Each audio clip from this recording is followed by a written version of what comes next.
Kita membaca Alkitab kita dari kitab Lukas pasal yang pertama. Kita baca ayat yang ke-26 sampai dengan 38. Lukas pasal 1 ayat 26. Demikian firman Tuhan, dalam bulan yang ke-6 Allah menyuruh malaikat Gabriel pergi ke sebuah kota di Galilea bernama Nazaret, kepada seorang perawan yang bertunangan dengan seorang bernama Yusuf dari keluarga Daud. Nama perawan itu Maria. Ketika malaikat itu masuk ke rumah Maria, ia berkata, "Salam hai engkau yang dikaruniai, Tuhan menyertai engkau." Maria terkejut dengan perkataan itu, lalu bertanya dari dalam hatinya, "Apakah arti salam itu?" Kata malaikat itu kepadanya, "Jangan takut hai Maria, sebab engkau beroleh kasih karunia di hadapan Allah. Sesungguhnya engkau akan mengandung dan akan melahirkan seorang anak laki-laki, dan hendaklah engkau menamai dia Yesus. Ia akan menjadi besar dan akan disebut anak Allah yang Maha Tinggi. Dan Tuhan akan mengaruniakan kepadanya tahta Daud, bapa leluhurnya. Dan ia akan menjadi raja atas kaum keturunan Yakub sampai selama-lamanya. Dan kerajaannya tidak akan berkesudahan." Kata Maria kepada malaikat itu, Bagaimana hal itu mungkin terjadi? Karena aku belum bersuami." Jawab malaikat itu kepadanya, "Roh Kudus akan turun atasmu dan kuasa Allah yang Maha Tinggi akan menaungi engkau. Sebab itu anak yang akan engkau lahirkan itu akan disebut kudus, anak Allah. Dan sesungguhnya Elisabet sanamu itu, ia pun sedang mengandung seorang anak laki-laki pada hari tuanya. Dan inilah bulan yang ke-6 bagi dia, yang disebut mandul itu.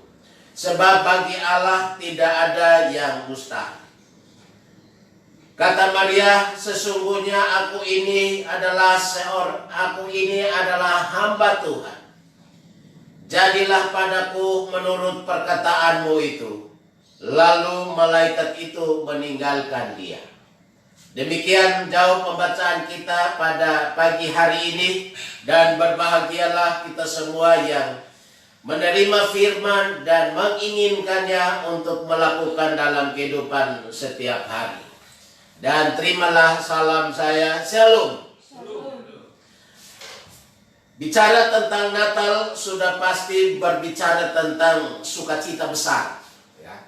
Atau kalau dalam bagian yang lain, Lukas pasal 2 ayat yang ke-10, bicara tentang Natal adalah bicara tentang kesukaan besar.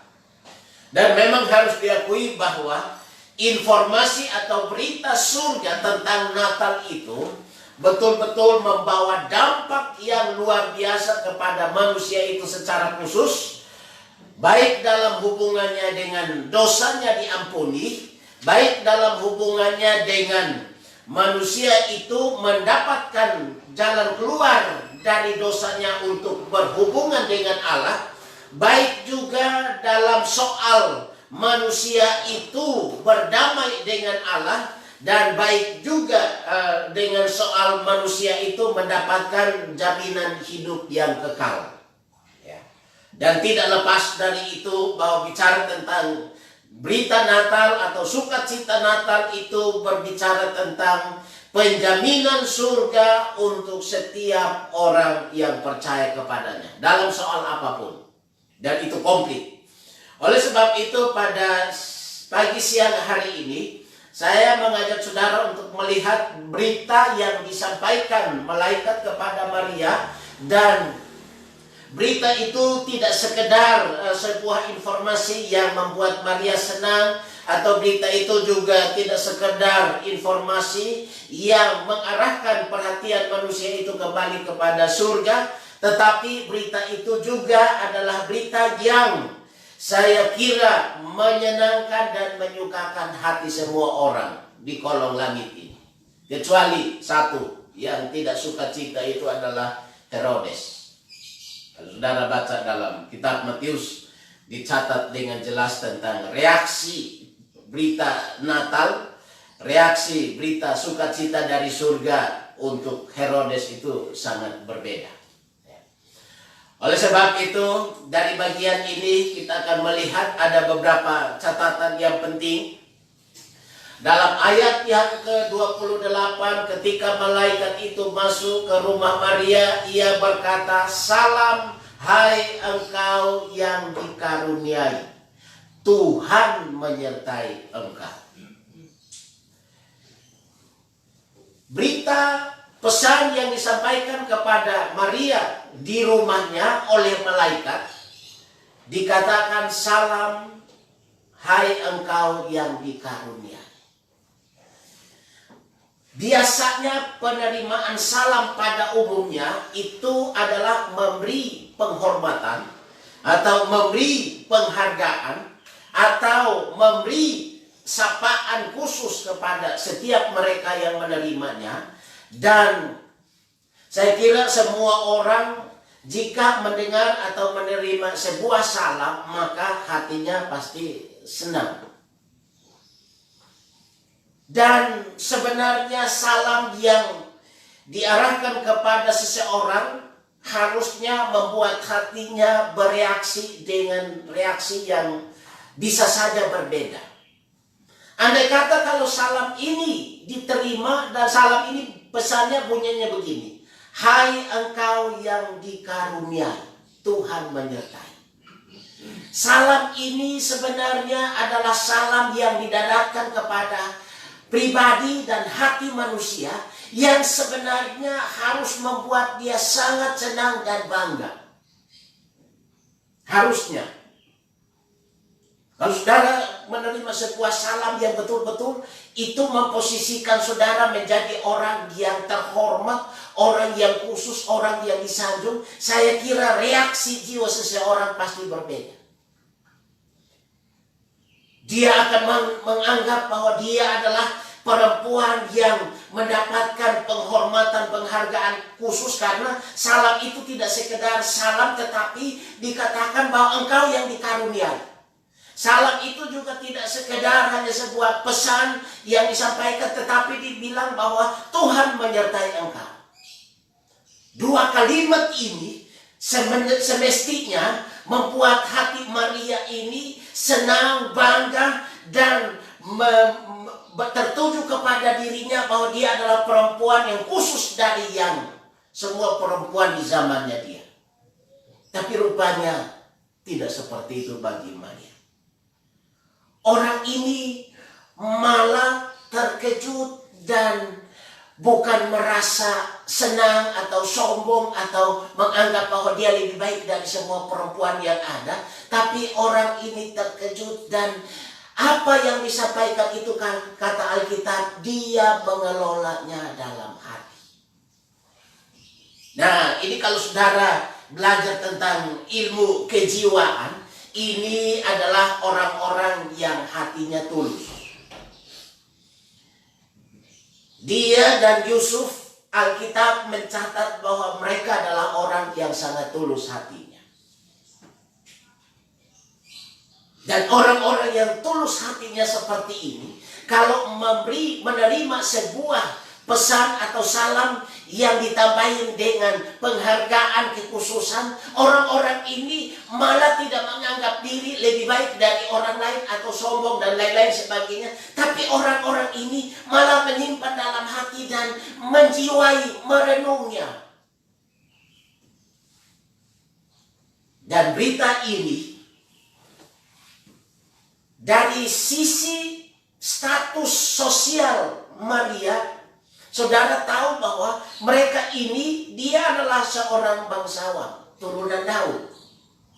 Tapi memang secara status sosial kehidupan mereka adalah orang-orang yang yang terbatas dan tidak dikenal di zaman itu, dan sangat miskin mereka. Walaupun mereka bangsawan. Tapi dari salap ini saudara mulai mengerti bahwa kehadiran malaikat, kehadiran surga melalui malaikat, ini adalah pesan yang salap ini mengandung pesan yang sebenarnya mengangkat atau memposisikan harkat dan martabat sosial mereka lebih tinggi daripada yang lain. Oleh sebab itu, pada pagi siang hari ini saya mengajak saudara untuk melihat dalam bagian ini bahwa orang-orang yang tulus hati, jika menerima sebuah informasi dari surga, mereka tidak akan memposisikan diri menjadi orang yang lebih baik dari yang lain, atau mereka tidak akan menganggap mereka lebih dikhususkan, tetapi orang-orang ini akan merenungi dan menyimpan dan menjiwai segala sesuatu. Apa ini maksud surga?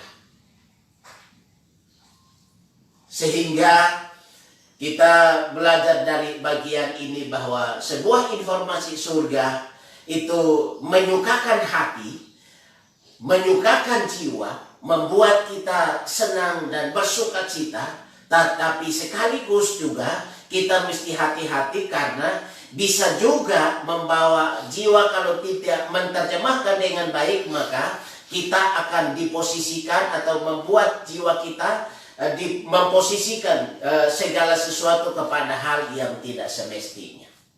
Dan ini penting.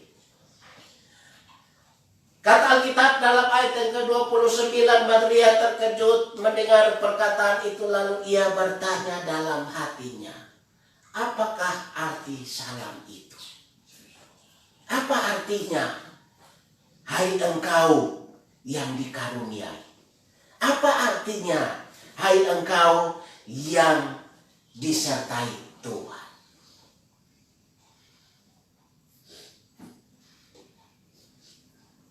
Dia tidak memberi jawaban kepada malaikat itu. Tetapi kata Alkitab, dia terdiam dan dia merenung dalam hatinya tentang arti salam. Dan pada saat menjiwai atau merenung seperti itu, malaikat menyambung kalimat. Malaikat berkata kepadanya, jangan takut hai Maria, sebab engkau beroleh kasih karunia di hadapan Allah. Nah, kata engkau beroleh kasih karunia di hadapan Allah, ini sudah merujuk kepada sebuah pilihan khusus. Kalau saudara baca dalam kitab Efesus, orang-orang percaya adalah orang-orang yang dipilih. Siapa yang punya kriteria untuk mendapat pilihan dari surga? Tidak ada sama sekali yang memiliki kriteria khusus, kecuali surga berinisiatif untuk menaruh belas kasihannya kepada siapa yang dia berbelas kasihan. Surga menaruh pilihannya kepada siapa yang ia ingin menaruh pilihannya. Dan kata kasih karunia dalam bagian ini, engkau mendapat pilihan dari surga. Engkau mendapat kekhususan dari surga di hadapan Allah. Dan dari bagian ini, setelah malaikat menjelaskan kepadanya tentang pilihan itu, tentang kekhususan itu, untuk surga membuat sesuatu melalui Maria, sambung dengan kalimat, sesungguhnya engkau akan mengandung dan melahirkan seorang anak laki-laki, dan hendaklah engkau menamai dia Yesus. Lalu dibilang ia akan menjadi besar dan akan disebut anak Allah yang maha tinggi, Tuhan akan mengaruniakan kepadanya takhta Daud bapa leluhurnya. Ia akan menjadi raja atas kaum keturunan Yakub sampai selama-lamanya, dan kerajaannya tidak akan berkesudahan. Lalu perhatikan ayat yang ke-34. Maria baru mengeluarkan kalimat. Bagaimana hal itu mungkin terjadi? Karena aku belum bersuami. Dia mulai mengelola segala sesuatu yang dia simpan dalam hatinya tentang salam malaikat. Setelah itu malaikat berkata bahwa engkau mendapatkan kasih karunia di hadapan Allah. Dia mulai mengerti. Lalu dijelaskan kepada anak itu dengan namanya. Anak itu dengan bertumbuh dengan kekuasaannya. Anak itu disebut anak Allah yang maha tinggi. Lalu dijelaskan kepadanya, ia akan menjadi raja atas kaum keturunan Yakub sampai selama-lamanya. Dan kerajaannya tidak akan berkesudahan. Dia mengerti. Tetapi yang menjadi pertanyaan, ungkapan Maria dalam bagian ini, bagaimana hal itu mungkin terjadi karena aku belum bersuami? Ini bukan berbicara tentang Maria tidak percaya. Ini bukan berbicara tentang Maria meragukan apa yang disampaikan oleh malaikat. Tapi ini berbicara tentang apa yang disampaikan oleh surga melalui malaikat. Cara manusia untuk menjangkaunya tidak bisa nyampe. Jadi kalau memang betul seperti itu, tapi yang jadi masalah caranya nanti bagaimana? Nah, ini yang ungkapan keluar dari hati Maria. Bagaimana hal itu mungkin terjadi? Karena aku belum bersuami. Gimana caranya dia lahir? Gimana caranya saya disertai Tuhan? Gimana caranya saya orang yang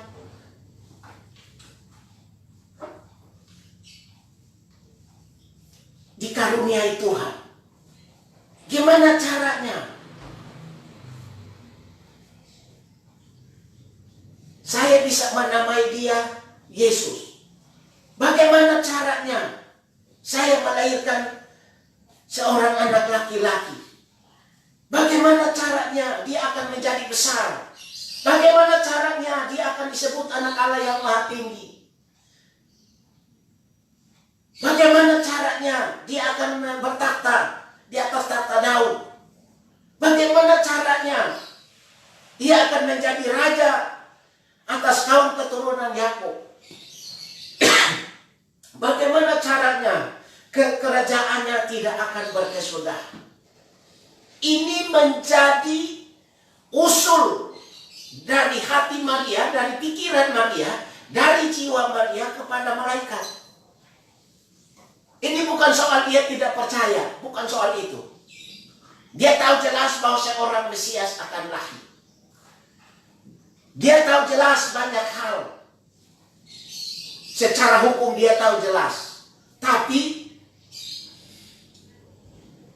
yang jadi masalah caranya bagaimana.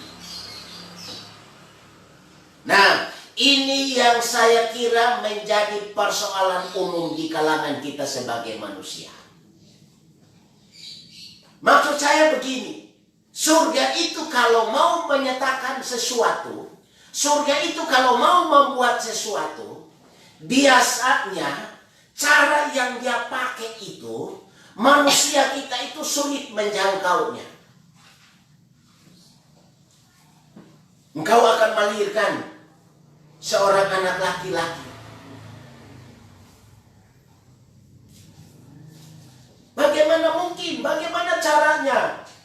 Karena saya belum bersuami.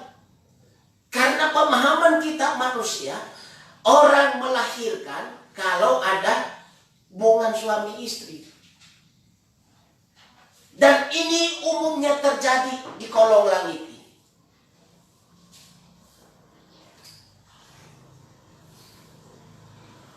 Tidak ada seorang manusia yang lahir di kolong langit ini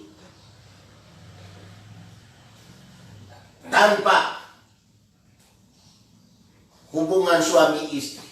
Dan itu logis, dikelola oleh Maria secara pribadi.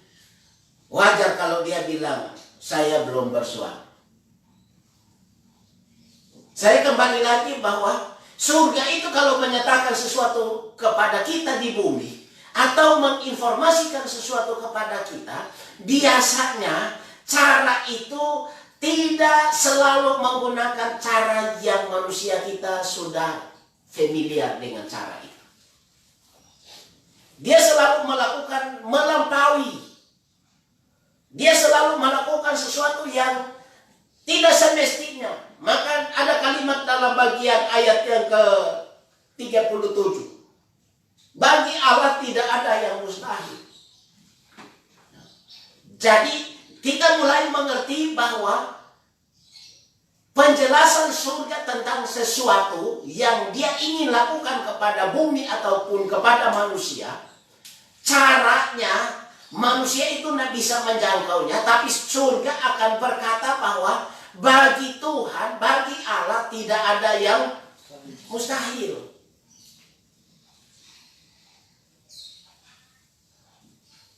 Nah, oleh sebab itu, saya mulai memahami lagi. Maria ini adalah orang yang dipilih khusus oleh surga. Maria ini adalah perempuan yang dikhususkan untuk melahirkan Yesus. Maria ini adalah orang yang dikhususkan untuk mendapatkan kasih karunia dalam soal kelahiran Yesus. Dan ada begitu banyak faktor manusia atau jiwani yang sedang sulit sekali untuk mengerti cara. Makanya dalam bagian ini dibilang,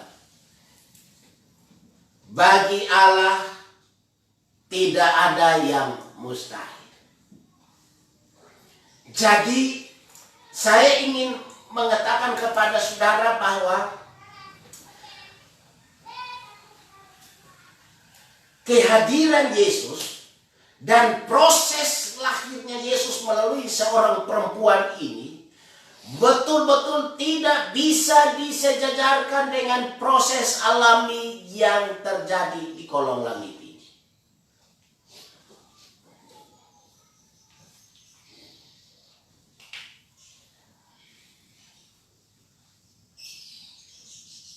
Saya bacakan kalimat ini.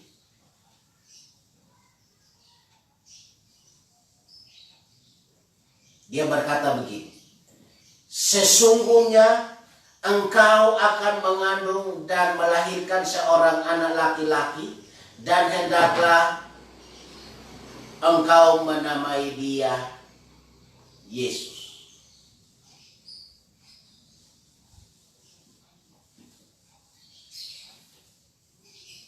Ia akan menjadi besar dan akan disebut anak Allah yang Maha Tinggi.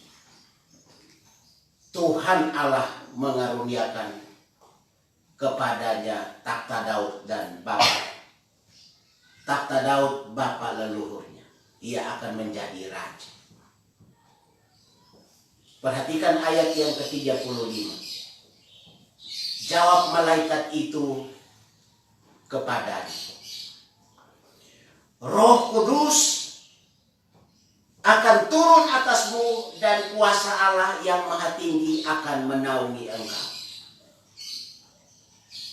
Pertanyaan dari Maria, bagaimana caranya? Bagaimana hal itu mungkin terjadi karena aku belum bersuami? Lalu surga memberi penjelasan kepada Maria. Roh Kudus akan turun atasmu dan kuasa Allah yang Maha Tinggi akan menaungi engkau. Ini adalah proses, ini adalah cara bagaimana surga memanifestasikan kuasanya untuk menjadikan benih Yesus di dalam diri Maria, supaya Maria melahirkan seorang anak laki-laki yang nanti dinamai Yesus dan kekuasaannya besar. Roh Kudus akan turun atasmu dan kuasa Allah yang maha tinggi akan menaungi engkau.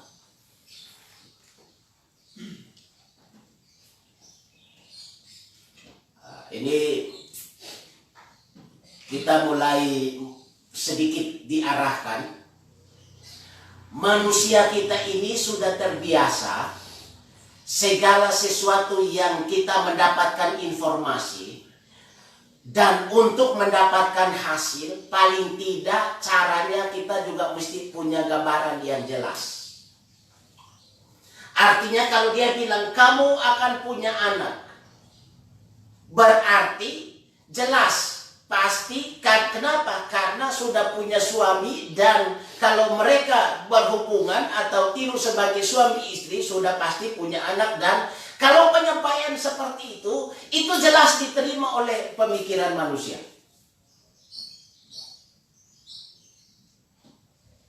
Tapi ini kan statusnya belum bersuami, mereka belum tidur suami istri. Lalu bagaimana bisa terjadi? Nah, perhatikan kalimat ini. Roh Kudus akan turun atasmu. Ini adalah peran ilahi yang ada dalam manusia Yesus, yang ada di dalam pribadi Maria, yang betul-betul proses ini bukan proses alamiah tetapi proses surgawi.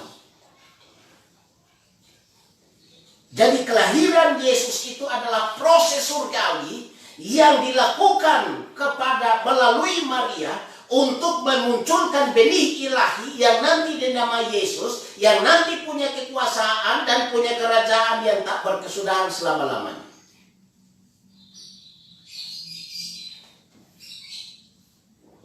Sehingga saya ingin mengatakan kepada kita begini. Pikiran kita, mata kita, perasaan kita selalu berujung kepada fakta. Saya ulang sekali lagi, pikiran kita, mata kita, jiwa kita hanya berujung kepada fakta, tidak lebih daripada itu. Sedangkan surga itu adalah roh, Allah itu roh. Dan kalau Allah itu roh, dia kalau bertindak melampaui fakta. Sedangkan manusia kita itu cuman hanya ujungnya adalah fakta. Nah, ini yang dimaksud malaikat menjelaskan kepada Maria, Roh Kudus akan turun atasmu. Apa maksudnya? Artinya begini, jikalau surga berperan, surga berkuasa, maka manifestasi roh itu akan menjadikan segala sesuatu yang hanya berujung fakta akhirnya melampaui ujung fakta itu, dan itu jadi mujizat. Makanya Allah kita itu adalah roh. Sepintar-pintarnya seorang teolog menjelaskan pemahaman yang logis kepada manusia tentang proses yang seperti ini, orang-orang yang tidak dipimpin roh tidak mungkin akan mengerti kebenaran. Kenapa? Karena manusia itu apapun yang terjadi dan yang dilihat ujungnya cuma hanya kepada sebuah fakta. Sedangkan Allah itu roh. Saudara kalau ingat Israel itu, kenapa mereka ngotot untuk minta atau ngotot untuk menyimpan atau berzinah kepada ilah lain? Karena mereka melihat bangsa-bangsa lain itu, Allah mereka itu dalam bentuk wujud. Allah mereka itu dalam bentuk patung atau dalam bentuk benda. Jadi ada wujudnya. Jadi waktu mereka menyembah itu, mereka menyembah kepada sosok atau wujud yang kelihatan. Sedangkan Allah Israel itu tidak ada wujudnya. Jadi mereka ngotot supaya menyembah Allah Israel itu dalam bentuk wujud. Makanya waktu Musa menerima hukum Taurat itu, mereka hanya cuma sama Harun. Akhirnya mereka ngotot dan paksa Harun untuk menjadikan ilah yang seperti bangsa lain dan berwujud. Akhirnya jadilah patung emas. Kenapa? Karena Kenapa? Kalau dijelaskan, misalnya Harun bilang gini, kamu tenang, Musa itu akan turun, dan waktu dia turun dia akan membawa pesan surga. Mereka berpikir, ini lama sekali, kalau lama seperti ini, ya jangan-jangan dia mati, dan kita nggak punya Tuhan lagi, kita nggak bisa menyembah. Nah, dengan berpikir fakta seperti itu, akhirnya mereka memaksa, hati mereka memaksa, menginginkan Allah itu hadir dalam bentuk sosok. Nah, Maria kalau dijelaskan dengan konsep yang seperti ini, dia bertanya, bagaimana mungkin hal itu terjadi? Lalu malaikat bilang, Roh Kudus akan turun atas kamu. Gimana caranya? Itu sulit sekali. Makanya orang dunia, orang yang tidak mengenal Tuhan, pendekatan selogis-logis apapun untuk memahami kebenaran itu tetap tidak akan nyampe. Kenapa? Karena Rohlah yang berperan untuk menjelaskan keinginan, menjelaskan sesuatu yang konkret kepada manusia itu. Dan peran Roh Kudus itu penting. Makanya kalau saudara baca dalam Yohanes pasal 8 itu, Roh Kudus atau peran aktif Roh Kudus adalah menuntun orang kepada seluruh kebenaran. Artinya menuntun orang kepada hal-hal ilahi. Sedangkan pikiran kita ini cuma menuntun kita kepada hal-hal yang berhubungan dengan fakta. Hati kita, pengertian kita itu cuma setiap hari kita berhubungan dengan fakta. Nah, fakta yang seperti itu kalau tidak mengerti maksud Tuhan, maka kita akan terlalu banyak pertanyaan. Bagaimana mungkin? Bagaimana mungkin? Saya belum bersuami, saya tidak punya pekerjaan, saya nanti nggak punya masa depan, sekolah saya cuma tamat begini. Bagaimana mungkin? Itu sulit sekali. Ini kecuali intervensi roh yang bermanifestasi dalam diri seseorang baru bisa mengerti hal surgawi. Makanya ada banyak orang saya lihat sulit sekali menerjemahkan maksud-maksud surga. Kenapa? Karena terjemahan mereka itu, kamus mereka itu cuma pikiran. Kamusnya cuma apa yang dilihat mata. Kamusnya cuma apa yang bisa dicerna dari hati. Tidak lebih dari itu. Makanya tidak heran kalau muncul kalimat, bagaimana mungkin, susah, nanti begini, nanti gimana, lalu nanti gimana. Terlalu banyak simpang siur di permukaan yang seperti itu. Kasih tahu sebelahmu, alam fakta itu syarat dengan pertanyaan. Betul, alam fakta itu syarat dengan banyak pertanyaan. Sekarang pertanyaan selanjutnya, siapa yang bisa menjelaskan fakta itu menjadi maksud surga supaya orang memahami? Siapa yang bisa menjelaskan? Kalau pikiran kita diajak untuk menjelaskan, tidak mungkin nyampe. Kalau pengertian kita, keinginan kita yang dipakai untuk menjelaskan, tidak mungkin nyampe. Ini kecuali butuh peran aktif Roh Tuhan. Lalu kalimat yang disambung dalam bagian itu dia bilang begini. Dan kuasa Allah yang maha tinggi. Perhatikan kata kuasa Allah yang maha tinggi akan menaungi engkau. Artinya otoritas penuh surga itu yang akan memprotek Maria secara khusus dalam proses itu. Makanya banyak orang mencoba menyusupi, memasukkan pengertian-pengertian lain, akan sulit dimengerti. Maka Allah menjaga proses itu betul-betul. Malaikat menggunakan kalimat kuasa Allah, kuasa ilahi yang maha tinggi. Jadi ini bukan malaikat. Dia tidak bilang nanti saya akan menyertai engkau. Tapi dia bilang kuasa Allah yang maha tinggi. Berarti kehadiran surga, kuasa ilahi surgawi betul-betul memprotek dia dalam proses ini. Sehingga tidak ada unsur manusiawi yang bekerja di dalam.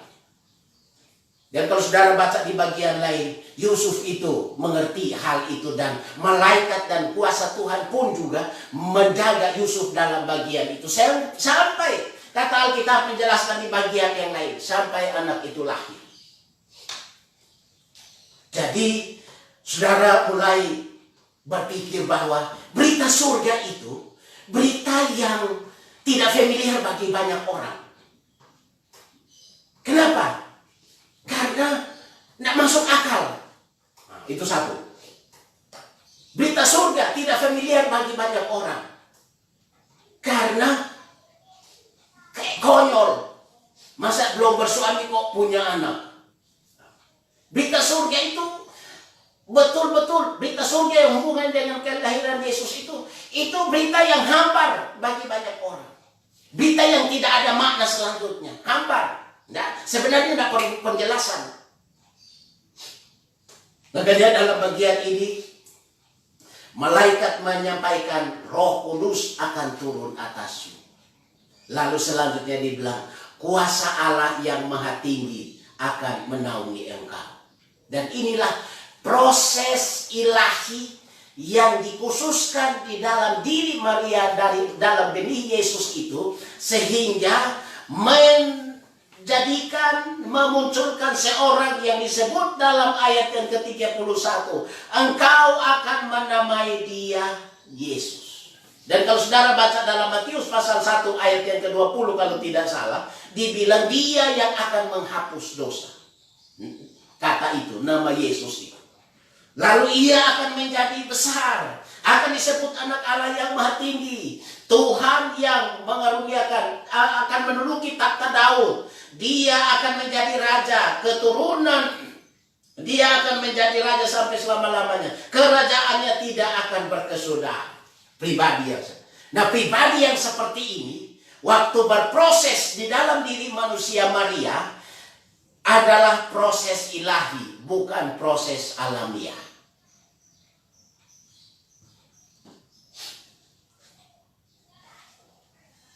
Lalu selanjutnya kalimatnya dibilang begini. Sebab anak yang akan kau lahirkan itu akan disebut kudus, anak Allah.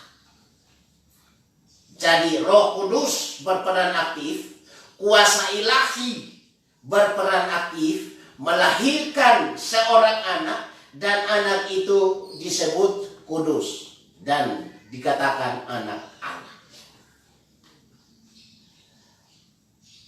Inilah penjelasan surga kepada Maria. Waktu surga menjelaskan itu, dia mulai mengerti dan makin mengerti. Waktu surga menyampaikan itu, dia menjiwai dan merenungi banyak hal. Dan kalau dibilang iman atau percaya, dia percaya. Kenapa demikian? Kalau saudara baca dalam ayat 38, coba saudara lihat apa perkataan Maria setelah proses penjelasan malaikat itu utuh kepadanya.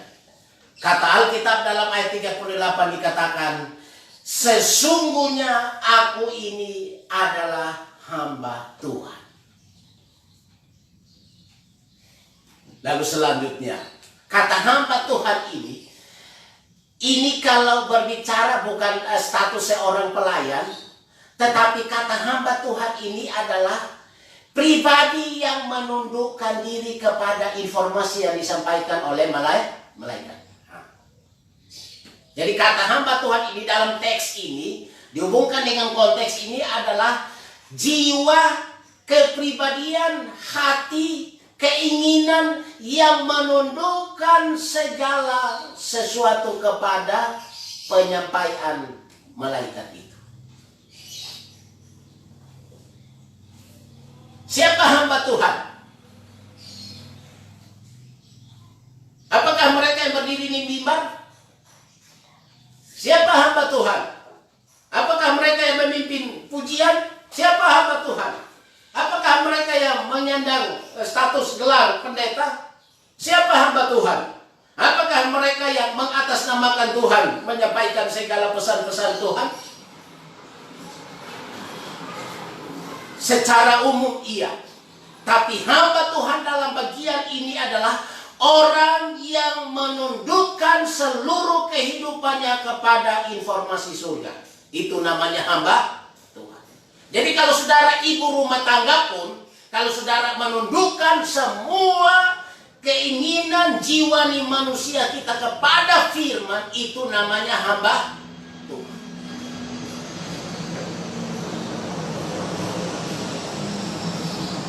Kasih tahu sebelahmu, saya ini hamba Tuhan. Kita ini hamba Tuhan. Tapi penjelasan dalam bagian ini, siapa hamba Tuhan? Hamba Tuhan adalah orang yang jiwanya ditaklukkan, hatinya ditaklukkan, pikirannya ditaklukkan kepada informasi surga. Dan orang seperti itu tidak akan mungkin mengeluarkan kalimat. Bagaimana mungkin? Masa iya? Saudara perhatikan dalam Yohanes pasal 3. Nikodemus itu orang hebat dalam Alkitab yang pintarnya luar biasa. Tapi waktu ilmunya diperhadapkan dengan ilmu surga, ilmunya diperhadapkan dengan ilmu surga, muncul satu kalimat. Mana mungkin?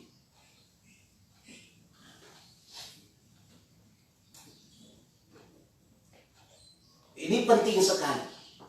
Jadi dari bagian ini hari ini saya mengajak saudara bahwa memang ini dikhususkan untuk Maria. Tapi kalau saudara belajar dalam kehidupan, siapa hamba Tuhan itu? Dalam teks ini dan konteks adalah mereka yang menundukkan seluruh kehidupannya, keinginannya, dan usul jiwanya kepada firman. Jadi orang yang mengontrol, menguasai diri di dalam pimpinan roh dan menaklukkannya di dalam firman itu namanya hamba Tuhan.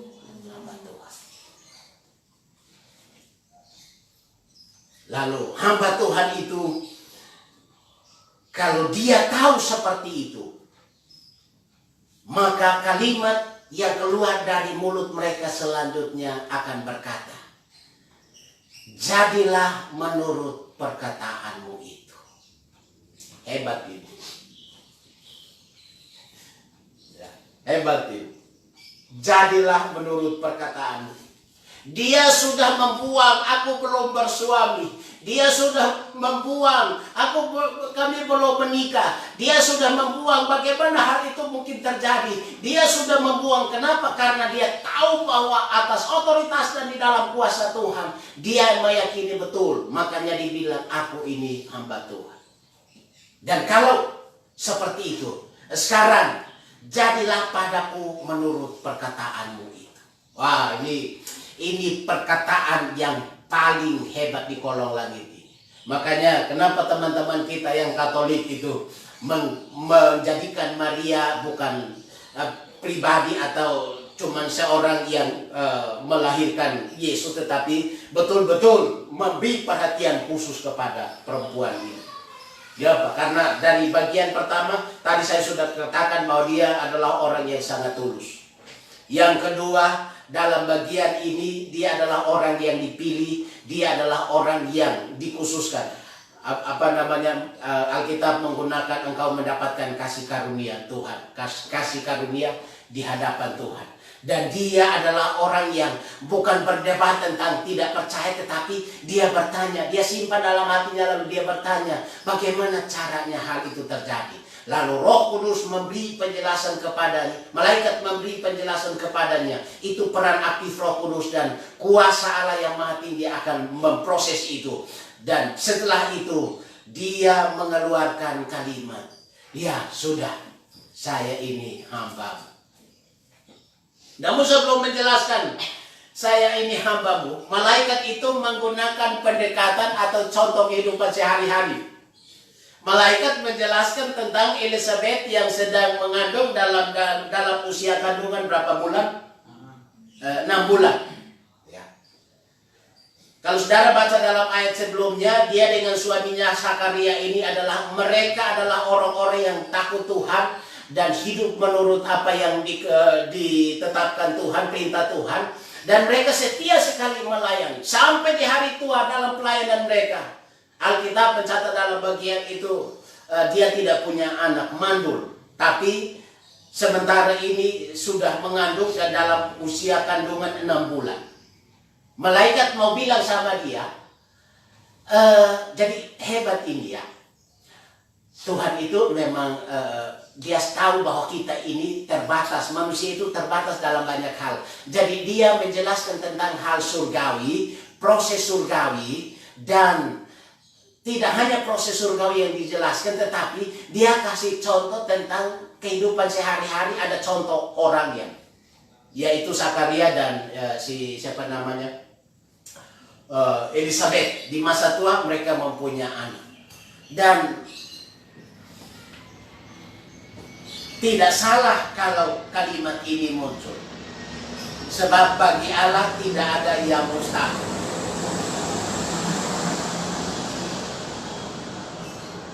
Dan sesungguhnya aku ini hamba Tuhan, jadilah padaku menurut perkataanmu itu. Lalu malaikat meninggalkan dia. Saya mulai memahami kata lalu malaikat meninggalkan. Ini tidak sekedar ini tidak sekedar tugasnya sudah selesai, tetapi dari tugas malaikat itu sudah selesai, tapi dari responnya Maria pun juga sudah selesai. Jadi respon Maria pun juga sudah selesai. Dia komplit, saya ini hamba Tuhan, jadilah padaku menurut perkataanmu. Setelah itu, ya udah, jangan disambung lagi. Malaikat selesaikan tugasnya, Maria juga sudah selesai dengan proses itu. Dan saya ingin mengatakan kepada saudara untuk hari ini dalam soal hal ilahi.